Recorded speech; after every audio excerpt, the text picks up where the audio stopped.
अंततः मुगल सेनाध्यक्षों को तंग आकर राणा प्रताप का पीछा करने वाली टुकड़ियों को वापस बुला लेना पड़ा। मेवाड़ के प्रत्येक मुख्य दुर्ग पर तो सम्राट का अधिकार हो ही चुका था और महाराणा स्वयं उनके अधिकार में किसी भी भांति आ ही नहीं रहे थे। इस उद्योग में सिवाय सैन्य क्षति के अन्य कोई लाभ न देखकर निराश होकर उपरोक्त आज्ञा प्रदान करनी पड़ी हो तो भी कोई आश्चर्य नहीं। महाराणा प्रताप की पुण्यमय जीवन गाथा का आरंभ करते समय शुरू में ही हमने उन्हें अपने युग का महात्मा गांधी कहा था। अपने उस कथन के औचित्य को सिद्ध करने के निमित्त इन दोनों महान विभूतियों में हमें दो सामान्य तत्वों के दर्शन स्पष्टतर हो रहे हैं। उन दो में पहला तत्व है असहयोग और दूसरा सत्याग्रह। हाँ, हिंसा अहिंसा के संबंध में इन दोनों की मान्यताओं में रात दिन का अंतर है, परंतु आदर्शवादी अहिंसा और व्यवहारिक अहिंसा में जो प्राकृतिक अंतर होता है उसका विशद विवेचन हम अन्यत्र कर आए हैं, उसे यहाँ दोहराना व्यर्थ होगा। महाराणा प्रताप का असहयोग काल वैसे तो उनके राज तिलक के दिन से ही शुरू हो जाता है। उन्होंने उन सभी राजपूत लोगों का बहिष्कार कर रखा था जो प्रत्यक्ष या परोक्ष रूप से मुगलों से सामाजिक संबंधों द्वारा आबद्ध हो गए थे। इतना ही नहीं, मुगलों के उन संबंधियों से रोटी बेटी का व्यवहार तक रखने वाले उनके हिसाब से बहिष्कृत थे और उन सब के साथ किसी भी प्रकार का सहयोगपूर्ण बर्ताव रखना उन्हें सह्य नहीं था। आज के युग में जबकि जातीय बंधन जगह जगह से ढीले पड़ चुके हैं, तब चाहे हम इस उपरोक्त कदम का यथार्थ मूल्यांकन करने में असमर्थ भले ही हो, परंतु महाराणा प्रताप के युग में असहयोग की दिशा में यह एक प्रकार से अंतिम कदम था। उनके अनुसार बाबर, हुमायूं या अकबर अपराधी नहीं थे, वे तो विधर्मी और विदेशी थे और भारत में राज्य स्थापना के निमित्त आए ही थे। उन्हें तो येन केन प्रकारेण अपनी सत्ता की स्थापना करनी ही थी। उनकी दृष्टि में असल अपराध उन क्षत्रिय राजाओं का था जो इस देश के होते हुए भी हिंदू धर्मावलंबी होकर भी लोभ में पड़कर पतित हो रहे थे। सच तो यह है कि इतना बड़ा और कड़ा कदम उठा सकना उस काल में महाराणा प्रताप के साहस का ही काम था। स्वयं महाराजा मानसिंह इस बात का विश्वास नहीं कर पाए थे कि महाराणा प्रताप में इतना कठोर कदम उठा सकने का साहस हो सकता है, परंतु उनके उपरोक्त आतिथ्य दिवस से तो इस जातीय बहिष्कार या सांप्रदायिक असहयोग का ढिंढोरा भारत के घर घर में फिर गया। महाराणा प्रताप स्वयं जानते थे कि यह असहयोग कितने दूरगामी दुष्परिणाम ला सकता है, परंतु कर्तव्य अंततः कर्तव्य ही है। उसके पालन की आवश्यकता भले बुरे परिणामों को देखने की इजाज़त ही नहीं देती। राज तिलक से लगाकर हल्दी घाटी के युग तक का समय महाराणा के जीवन का असहयोग युग था, परंतु हल्दी घाटी की पराजय के बाद वही युग उनके सत्याग्रह के युग में परिवर्तित हो गया, जो आगे चलकर होने वाली भामाशाह की भेंट तक उनका परीक्षण कठोर से कठोरतर परीक्षण करता ही रहा। यहाँ पहुंचकर आज के पाठक का मस्तिष्क प्रश्न कर सकता है कि आखिर वह सत्य है क्या? वास्तव में अंतिम सत्य क्या है और क्या होगा, इस तथ्य से तो आज भी मनुष्य अनभिज्ञ है और आगे भी न जाने कितनी पीढ़ियों तक अनभिज्ञ रहेगा, या अंत में जाकर भी उसका ज्ञान मनुष्य को होगा या नहीं। बीच में ही मानव जाति या यह पृथ्वी स्वयं ही समाप्त हो जावे, कोई नहीं कह सकता। हम जब सत्य शब्द का प्रयोग करते हैं तब उसका अर्थ सापेक्ष सत्य मात्र होता है। मनुष्य के आर्थिक स्वार्थों, वैज्ञानिक जानकारियों, दार्शनिक मान्यताओं और सामाजिक संबंधों में युग युग विकास होता रहा है। इसी विकास क्रम की सीढ़ियों में हमें हर नए युग में नए सत्य के दर्शन होते हैं। विगत युग की मान्यता प्राप्त सत्य घिस पीट कर मिथ्या में जा मिलता है। संपत्ति के वैयक्तिक स्वामित्व की रक्षा में मनुष्य ने उत्तरोत्तर विकसित 4 प्रकार के संगठनों का निर्माण आज तक किया या कर रहा है। इन संगठनों के आधारों का नाम ही सापेक्ष सत्य है। अति प्राचीन काल में प्रथम प्रकार का गोत्रीय संगठन ही मान्यता प्राप्त संगठन था। उस काल में सामाजिक, रक्त संबंध ही एकमात्र सत्य था। कालांतर के बाद मनुष्य की विकासशील बुद्धि ने खोज करके बताया कि सामाजिक रक्त संबंध मात्र ही सत्य नहीं है। सामाजिक संबंध जिन दार्शनिक मान्यताओं के बल पर उत्पन्न होते हैं वे मान्यताएं ही सत्य है। इस सत्य के प्रतिपादक भारत में गौतम बुद्ध और अरिहंत तथा अरब में पैगंबर मोहम्मद साहब व यूरोप में जीसस क्राइस्ट आदि उत्पन्न हुए। इन सब ने गोत्रवाद को समाप्त कर संप्रदायवाद के सत्य को प्रस्थापित करने का प्रयत्न किया। भारत में गौतम बुद्ध और अरिहंत दोनों ही एक प्रकार से विफल रहे, परंतु मध्य एशिया में मोहम्मद साहब के अनुयायियों की और यूरोप में ईसाई धर्म को मान्यताएं प्राप्त होती रही। इधर भारत में दार्शनिक मान्यताओं के आधार पर सांप्रदायिक संगठनों का महत्व तो बाप्पा रावल तक ने पहुंचा लिया था, परंतु उसका व्यवहारिक स्वरूप ठेठ महाराणा प्रताप तक भी अंगीकृत नहीं हो पाया था। भारत में राठौर, कछवाहा, सिसोदिया आदि आदि गोत्र अपनी अपनी खिचड़िए अलग ही अलग पकाने में व्यस्त थे। आविष्कार और उसके प्रचार में युगों तक का अंतर पड़ जाना संभव है। आज भी कई वैज्ञानिक आविष्कार यथा अणुशक्ति विषयक ऐसे हो चुके हैं जिनका विवरण अखबारों में पढ़कर हम आश्चर्यचकित हो जाते हैं, परंतु उनका प्रचार शहर शहर और गली गली में तो होगा तभी होगा। यही हाल विचारों के आविष्कारों का है। विचार का आविष्कार तो कोई एक तीक्ष्ण बुद्धि विचारक कर जाता है, परंतु उस विचार के लोकप्रिय होने और उसको समाज में सर्वमान्यता मिलने में सदियों तक का समय लग सकता है। महात्मा गांधी के युग के आते आते पश्चिमी संसार में सांप्रदायवाद का सत्य भी घिस पीट कर मिथ्या हो चुका था। संप्रदाय के आधार पर बने संगठनों की अपेक्षा राष्ट्र को आधार मानकर संगठन की रचना अपेक्षाकृत अधिक वैज्ञानिक और शक्ति संपन्न होती है। महात्मा गांधी अपनी आयु भर इसी सत्य को हमारे गले उतारने का आग्रह करते रहे। वर्गवादी संगठनों के हिमायती समाजवादी देश रूस आदि इसी सत्य की खोज में ठीक आर्थिक स्तर तक पहुंच चुके हैं। उनके हिसाब से यदि संसार भर के मजदूर शोषित वर्ग एक हो जावे तो वह संगठन अंततो गत्वा व्यक्तिक और पारिवारिक संपत्ति के संरक्षण की दिशा में ही इतना शक्ति संपन्न हो जाए कि उनके मुकाबले में गोत्रीय, सांप्रदायिक और राष्ट्रीय तीनों ही प्रकार के संगठन दुर्बल पड़ जावे। परंतु नेहरू मनवंतरीय दर्शन के सत्य का आधार समाज दर्शन, विज्ञान और अर्थ इन सब के मूल स्वरूप मानव जीवन पर आधारित है। आगे आने वाले युग का युग सत्य यही सत्य माना जाएगा। महाराणा प्रताप सांप्रदायिक सत्य के आग्रही थे, महात्मा गांधी राष्ट्रीय सत्य के, हमारे कम्युनिस्ट बंधु वर्ग सत्य के आग्रही है, तो नेहरू, नासिर, ख्रुश्चेव तथा स्वर्गीय कैनेडी आदि मानवीय सत्य के आग्रही। असल में देखा जावे तो उक्त चारों ही महान विभूतियों महाराणा प्रताप, महात्मा गांधी, मार्क्स और नेहरू एक पथ के बौद्धिक विकास के क्रम में चार स्टेशन मात्र है, एक दूसरे के आगे के। हमें बचपन से ही पढ़ाया जाता है सत्यमेव जयते नानृतम, यानी विजय सदा सत्य ही की होती है, झूठ की नहीं।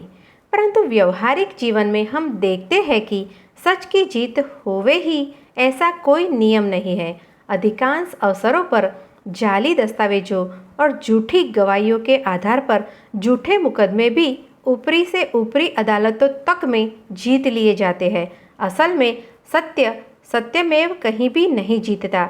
सत्य में विजयी होने की शक्ति तो नैसर्गिक रूप से विद्यमान है अवश्य, परंतु वह चरितार्थ स्वतः नहीं होती। उसे चरितार्थ करने के निमित्त उस सत्य के प्रतिपादन में आग्रह बल की आवश्यकता अवश्य रहती है। दूसरे शब्दों में मानो सत्य स्वयं स्वार्थी के विश्वास का परीक्षण लेता है। सत्य स्वयं देखना चाहता है कि सत्यार्थी की मुझ में दृढ़ विश्वास आवश्यक मात्रा में है या नहीं, यानी उस सत्य को समाज द्वारा मान्यता दिलाने के लिए आप में कष्ट सहने की मात्रा किस हद तक है। महात्मा गांधी अपने जीवन में अंततोगत्वा सफल सत्याग्रही सिद्ध हुए। महाराणा प्रताप भी अंततोगत्वा इस दिशा में सफल रहे। ऊपर कह आए हैं कि राज तिलक से लगाकर हल्दी घाटी के युद्ध तक का समय महाराणा प्रताप के जीवन में असहयोग का युग था और उसके बाद से लेकर देवार आदि दुर्गों की पुनर्प्राप्ति संवत 1583 या 1530 ईसा पूर्व तक का युग सत्याग्रह का युग। कल्पना कीजिए कि एक व्यक्ति गुजरात की किसी रियासत के दीवान का पोता है, अतः जन्मते ही के साथ जिसे रेशम के या मखमल के कपड़ों में उठाया गया, चांदी के चम्मच से दूध पिलाया गया, शैशव और कौमार्य काल एक तरह से राजकुमारों की तरह व्यतीत हुआ। विलायत जाकर जिसने बैरिस्टरी पास की, वही युवक अफ्रीका के जेलों में साधारण कैदियों की तरह अपमान सहता है, गालियाँ सुनता है, पिटाई तक हो जाती है। किस कारण? उसका अपराध केवल यही है कि वह वहाँ काम करने वाले अपने देसी मजदूरों से हमदर्दी रखता है, उनके स्वार्थों की रक्षा के लिए सत्याग्रह करता है। उपरोक्त सभी प्रकार के कष्टों के बावजूद वह अपने विश्वास से नहीं डरता। क्या आप किसी भी माप से माप कर उसके इस सत्य के प्रति आग्रह की मात्रा का अनुमान लगा सकते हैं? अब इसी प्रकार दूसरी ओर अपनी कल्पना को उड़ने का फिर से अवसर दीजिए। एक नरेश और उनकी रानी है, दोनों ही विलासप्रिय। उनके घर में एक पुत्र जन्म लेता है, सबसे पहला पुत्र। क्या उसके लाड प्यार में या उसके लिए जुटाई जाने वाली सुख सामग्रियों में कोई कोर कसर संभव है? परंतु होश संभालते ही उसके सिर पर कांटों का ताज आ जाता है।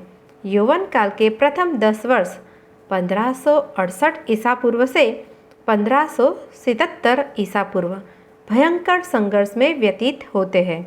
इसके आगे के वर्ष 1577 से 1586 ईसा पूर्व भयंकर से भयंकर कष्टों से सामना करते हुए, यहाँ तक कि राजकुमार और राजकुमारियाँ और रानियाँ तक उसकी आँखों के आगे दाने दाने तक के लिए तरसते नजर आते हैं। इतना होने पर भी वह अपनी आन सत्य के प्रति अपना प्रगाढ़ आग्रह नहीं छोड़ता। क्या हम और आप सभी मिलकर भी उसके सत्याग्रह की मात्रा का तोल जोख कर सकते हैं?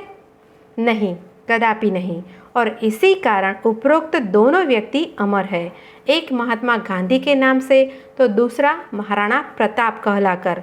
इतिहासकारों ने महाराणा प्रताप के उन कष्टों के दिनों में आए उन दुर्लभ क्षणों का भी उल्लेख किया है, जबकि महाराणा ने एक दुखद घटना से प्रभावित होकर सम्राट अकबर को वश्यता स्वीकार कर लेने के संबंध में पत्र लिख दिया था। प्रथम तो हम बीकानेर नरेश राय सिंह के भाई कवि पृथ्वी सिंह राठौर के समान ही इस तथ्य की सत्यता में संदेह करेंगे, परंतु किसी कारण वश यदि यह सत्य भी हो और उक्त कवि की कविताओं द्वारा की पुनः प्रोत्साहित होकर उन्होंने अपना सत्याग्रह चालू रखा हो, तो भी कोई विशेष अंतर नहीं पड़ता। ऐसे अपवाद भरे अवसर प्रायः सभी महान पुरुषों के जीवन में आया ही करते हैं। फिर भी यह तो सत्य है कि इस प्रकार निरंतर की निर्धनता और दैनिक कष्टों ने उन्हें मेवाड़ के पुनरुद्धार की आशा से निराश कर ही दिया था और वे अपने परिवार और संगी साथियों को लेकर सन 1585 ईस्वी सन पूर्व में राजस्थान का परित्याग कर सिंध में नया राज्य स्थापित करने के उद्देश्य से चल पड़े थे। निर्धनता का यह प्राकृतिक लक्षण है कि वह मनुष्य के आत्मविश्वास का भक्षण निरंतर करती ही रहती है और जिस दिन मनुष्य का वह आत्मविश्वास का कोष पूर्ण रूप से समाप्त हो जाता है, वह स्वयं ही समाप्त हुए बिना नहीं रहता है। महात्मा गांधी के आमरण अनशनों के व्यापक प्रभाव से जो लोग अवगत है वे अनुमान लगा सकते हैं कि महाराणा प्रताप के इस राजस्थान परित्याग का प्रभाव कितना और क्या हो सकता था। राजस्थान का चप्पा चप्पा यद्यपि राणा के शत्रुओं के अधिकार में जा चुका था, राजस्थान की प्रजा का बच्चा बच्चा राणा के शत्रुओं के शासन में सांसें ले रहा था, सही, परंतु उन सब की आंखें महाराणा प्रताप की ओर लगी हुई थी। आशा कितनी ही क्षीण क्यों न हो, पुनरुद्धार की दिशा में वही एकमात्र अवलंब शेष रह गया था। और आज वही एकमात्र अवलंब समाप्त होने जा रहा था। आशा का टिमटिमाता दीपक सदा के लिए बुझने की तैयारी कर रहा था। धन की सत्ता कितनी व्यापक और प्रबल होती है, इसका वास्तविक मूल्यांकन वही कर सकते हैं जिनके पास धन की राशि संचित हो। रोग का वास्तविक निदान और चिकित्सा का प्रबंध राणा प्रताप के पूर्वजों के दीवान के वंशज भामा शाह ने किया। भामा शाह समझ गया कि राणा प्रताप में अभाव किस पदार्थ का है। सद उद्देश्य है, साहस है, बल है, पराक्रम है। यदि नहीं है उनके पास तो केवल एकमात्र पैसा ही नहीं है। यदि उनके पास धन हो जाए तो उसके बल से सैनिक एकत्रित किए जा सकते हैं, युद्ध लड़े जा सकते हैं, विजय भी प्राप्त हो सकती है। क्या नहीं हो सकता? अतः उन्होंने अपनी समस्त संचित धनराशि बिड़ला समुदाय के अनुरूप महाराणा प्रताप के चरणों में लाकर समर्पित कर दी। बुझते दीपक में नई बाती कवि पृथ्वी सिंह राठौड़ की ओजस्वी कविताओं ने दी तो तेल भामा शाह ने। फिर क्या था? नए उत्साह के साथ नई सेनाएं एकत्रित की गई, नए जोश के साथ आक्रमण किए गए। सबसे पहले देबार के दुर्ग पर अधिकार किया गया। वहाँ के शासक शहबाज खां और उसकी सेना का एक भी सैनिक जीवित नहीं छोड़ा गया। उसके बाद कुंभलमेर और उसके पास की 32 चौकियों को अधिकृत किया गया।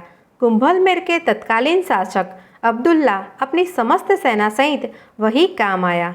उदयपुर भी इसी प्रकार राणा के अधिकार में आ गया। सारांश यह है कि चित्तौड़, अजमेर और मांडलगढ़ को छोड़कर सारा शेष मेवाड़ सन 1586 ईस्वी तक राणा के अधिकार में आ चुका था। इतना ही नहीं, राणा ने महाराजा मानसिंह से बदला लेने के लिए ही आम्बेर राज्य का मालपुरा प्रांत भी अपने अधिकार में कर लिया। महाराणा प्रताप का देहांत इसके 10 वर्ष बाद हुआ, परंतु उनके जीवन का वह काल शांति काल था। उनके कौमार्यकालीन जीवन में हमने रस नहीं लिया, उनके इस वृद्धत्व के काल में भी नहीं ले गए। परंतु हाँ, पाठकों से एक प्रश्न अवश्य करेंगे, क्या सन 1586 मेवाड़ के लिए वही और वैसा ही हर्षोल्लास का वर्ष नहीं था जैसा कि सन 1947 महात्मा के लिए?